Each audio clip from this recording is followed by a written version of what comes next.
class 5th. Today we are going to discuss these points which we have already discussed yesterday. That is the major organs of United Nations. What are the major organs? First, General Assembly. Second, Security Council. Third, Economic and Social Council. Fourth, Trusteeship Council. Fifth, International Court of Justice. And last one is Secretariat. कल हमने इसका introduction देखा था, आज हम इसे अपनी book से रीड करेंगे कि बुक के अंदर क्या क्या बातें इसके बारे में कही गई हैं. So coming forward, the first topic is general assembly. यानी कि अब हम ये चेक करेंगे कि इनके मेजर रोल क्या है, ये लोग क्या काम करते हैं. तो first one is general assembly.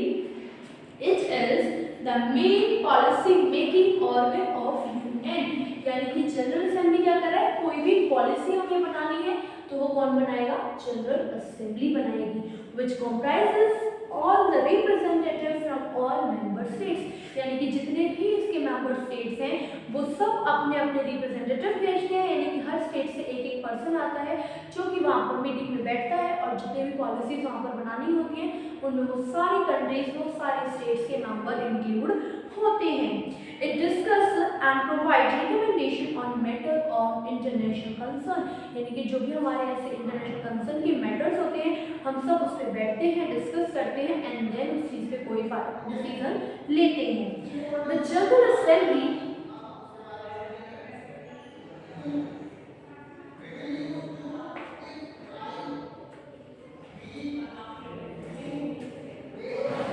इनके रोल क्या है.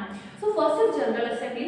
जनरल असेंबली का जो मेन काम है वो क्या है, पॉलिसी मेकिंग का है. यानी कि वो कोई भी चीज़ों को, किसी भी चीज़ को लेकर पॉलिसी बनाता है जिसमें जितने भी हमारे मेंबर स्टेट्स हैं यानी कि कंट्रीज हैं वो सब साथ में आती हैं, अपने अपने रिप्रेजेंटेटिव भेजती हैं यानी कि अपने उम्मीदवार भेजती है और वो लोग मिलके कोई डिसीजन किसी भी ऐसे इंटरनेशनल कंसर्न पे कोई भी एक डिसीजन लेते हैं.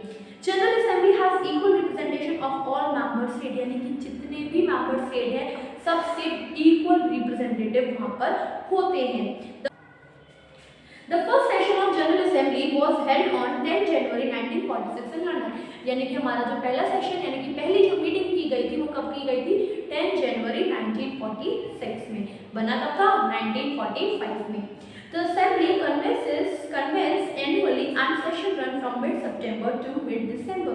यानी कि हमारी जो मीटिंग है, जो असेंबली है वो साल में एक बार मिलती है और जब वो मिलती है कब से कब चलती है, मिड सितंबर से मिड दिसंबर तक की उनकी मीटिंग चलती है.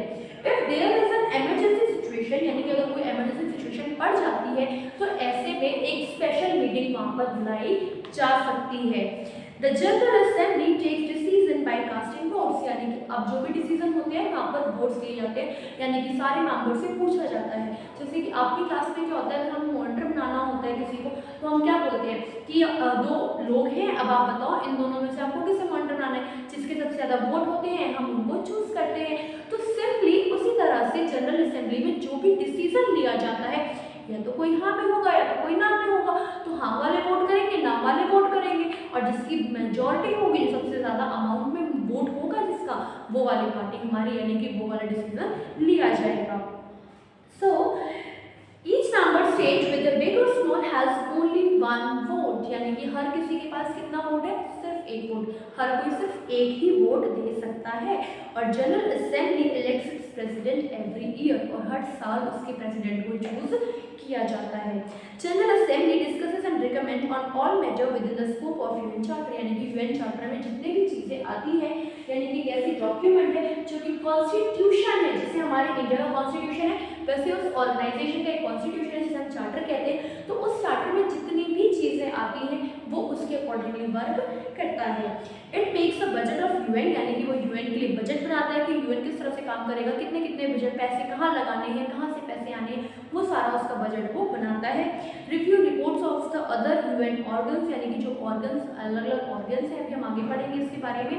तो जो हमारे ऑर्गन्स हैं अलग अलग, उनके बारे में कहाँ कहाँ से क्या क्या रिव्यू आ रहा है, क्या क्या चीज़ें कमी है, क्या अच्छी चीज़ें, उन सब चीज़ों को वहाँ पर देखता है. And appoint non permanent member of security council. और जो सिक्योरिटी काउंसिल है जहाँ पे हमने पढ़ा था कि 5 परमानेंट मेंबर हैं और रेस्ट जो है वो नॉन परमानेंट मेंबर है, तो नॉन परमानेंट मेंबर को भी कौन इलेक्ट करता है? जनरल असेंबली के members. So now second point, first point clear है। Now second point is security council. Security council जो है सबसे पावरफुल ऑर्गन है। जैसे कि हमने पढ़ा था कि यूएन की प्राइमरी रिस्पॉन्सिबिलिटी ही क्या थी कि वो सिक्योरिटी और पीस को मेंटेन करके रखेगा।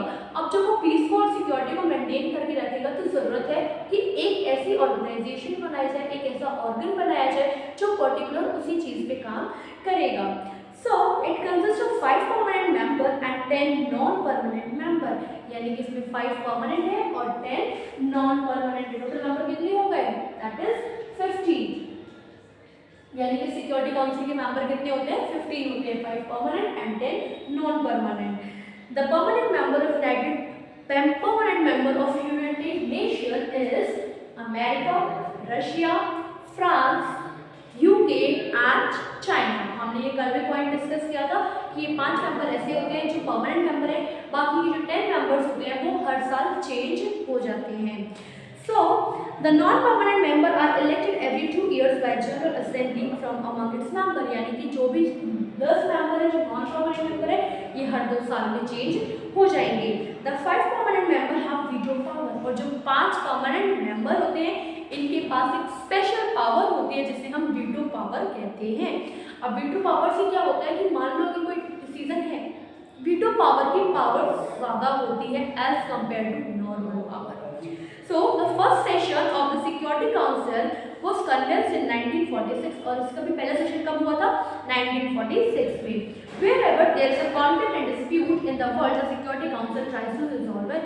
जहाँ पर भी हमारी दुनिया में जहाँ पर भी कोई डिस्कशन, लड़ाई चल रही होगी, डिस्प्यूट हो रहा होगा, वहाँ पर सिक्योरिटी काउंसिल उस चीज़ को सॉल्व करने का काम करती है। If needed it send the peace keeping force to restore peace, और जब उसे लगता है कि ज़रूरत है हमें शांति बनाने की तो ऐसे में वो अपनी पीस कीपिंग फोर्स यानी कि अपनी आर्मी भेजती है। यूएन के पास अपनी आर्मी है। Next point that is economic and social council, यानी कि 2 पॉइंट हमारे क्लियर है। नेक्स्ट पॉइंट हमारा आता है economic and social council. So इसका क्या काम है? There are 54 member state in इकोसॉक। यहाँ पर कितने मेंबर है?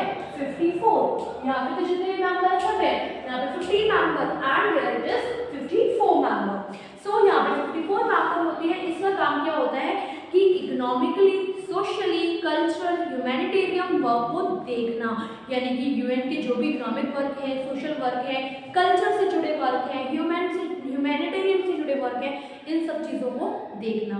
सो द इकोसॉक studies and recommend action on the issues such as, अभी किस चीज़ पे काम कर रहा है? ये काम कर रहा है ह्यूमन राइट्स पे, जेंडर इक्वालिटी पे, पब्लिक हेल्थ पे, एजुकेशन पे। It is selected by general assembly for 3-year tenure, और ये कितने साल के लिए सिलेक्ट किया जा रहा है? For 3 years। यहाँ पे कितने साल के लिए थे? 2 years के लिए। कौन था? Non permanent member. Next, its function through a number of commissions and committee, और ये कैसे वर्क करता है? नंबर ऑफ फंक्शन, कमीशन और committee. Next one is our trusteeship council. I hope this is also clear to you. Now next topic is our trusteeship council. Trusteeship council was formed in 1945. ये हमारे 1945 में बनी गई थी। It was established to administer the transition of colonies into independent countries.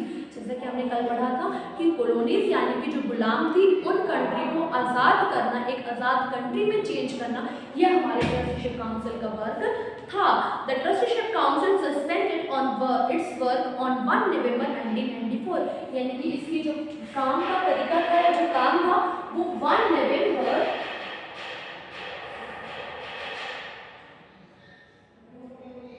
Trusteeship council का जो work था वो सस्पेंड हो गया 1 November 1994 में, जब इसने अपनी रिस्पॉन्सिबिलिटी पूरी कर ली। Next, international court of justice, यानी कि एक ऐसा कोर्ट जो सबसे हाई कोर्ट है, जो सबसे सुप्रीम है, यानी कि जो वर्ल्ड में जितनी भी कंट्रीज हैं अगर उनके बीच में कोई डिस्प्यूट होता है तो इंटरनेशनल कोर्ट ऑफ जस्टिस उस पर काम करता है। So it is the principal judicial organ of UN. It is also known as the world court, और हम इसे क्या कहते हैं? वर्ल्ड कोर्ट कहते हैं। The headquarter of ICJ is situated at the Hague, Netherland, यानी कि इसका जो वर्ल्ड हेडक्वार्टर है यानी कि कहाँ पर स्टैब्लिश है? That is Hague, Netherland. Next, ICJ was established in June 1945. ICJ, ठीक। सो यहाँ पर ये 1945 में बना गया था और इसका काम कब से स्टार्ट हुआ? अप्रैल 1946 से। इसमें 15 मेंबर्स होते हैं जो कि इलेक्ट किए जाते हैं सिक्योरिटी काउंसिल और जनरल असेंबली के द्वारा। कितने साल के लिए? For 9 years. कितने साल के लिए है ये? 9 इयर्स के लिए है। आगे आते हैं हम। तो ICJ not only advises member state on matter of international concern but it also resolve legal dispute, यानी कि सिर्फ लोगों को सजेस्ट नहीं करता कि आपको इस तरह से काम करना चाहिए, बल्कि जितने भी इश्यूज चल रहे होते हैं, डिस्प्यूट्स चल रहे होते हैं, ये उनको भी सॉल्व करने का काम करता है। And the last topic is ours, that is the secretariat, यानी कि अब लास्ट फंक्शन जो हमारा मेन ऑर्गन है सेक्रेटरीट, वो किस तरह से काम कर रहा है, अब हम उसके बारे में जानेंगे। It is an executive organ of the manage the day-to-day operation of United Nations, यानी कि ये ऐसा ऑर्गन है जो कि एग्जीक्यूट करने का काम करता है डे टू डे, हर दिन ये काम करता है। The Secretariat was established in 1945. Secretary General is the head of Secretariat, यानी कि यहाँ का जो सेक्रेटरीट जनरल है, यानी कि जो यानी कि जो हमारा सेक्रेटरी जनरल होगा वो सेक्रेटरीट का हेड होगा। He or she is nominated by Security Council and elected by General Assembly for period of 5 years, यानी कि ये इनको नॉमिनेट करेंगे सिक्योरिटी काउंसिल, ये बता देगा कि हाँ ये मेंबर है या ये मेंबर है, आपको इनमें से चूज करने और चूज कौन करेगा, फिर इलेक्ट कौन करेगा, जनरल असेंबली, यानी कि ये नॉमिनेट करेंगे सिक्योरिटी काउंसिल और जनरल असेंबली उन्हें इलेक्ट करेगी।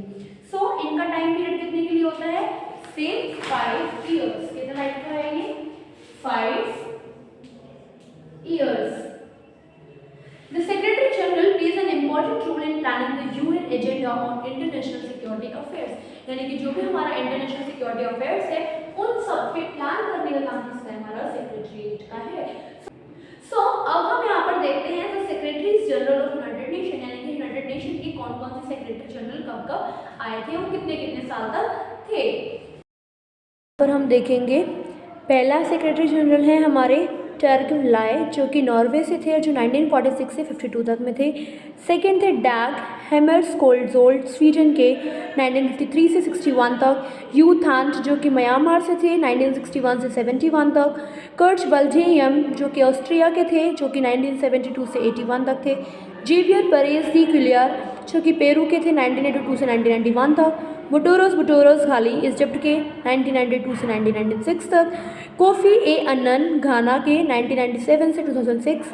बैन की मून साउथ कोरिया के 2007 से 2016 और लास्ट हमारे हैं एंटोनियो गुटेरेस पोर्चुगल के जो कि 2017 से अभी तक हैं। ये चीज़ हम पहले भी डिस्कस कर चुके हैं एंटोनियो गुटेरेस के बारे में। So this was all for our today's topic. Next topic we will discuss in our next video. Till then, bye bye. Take care.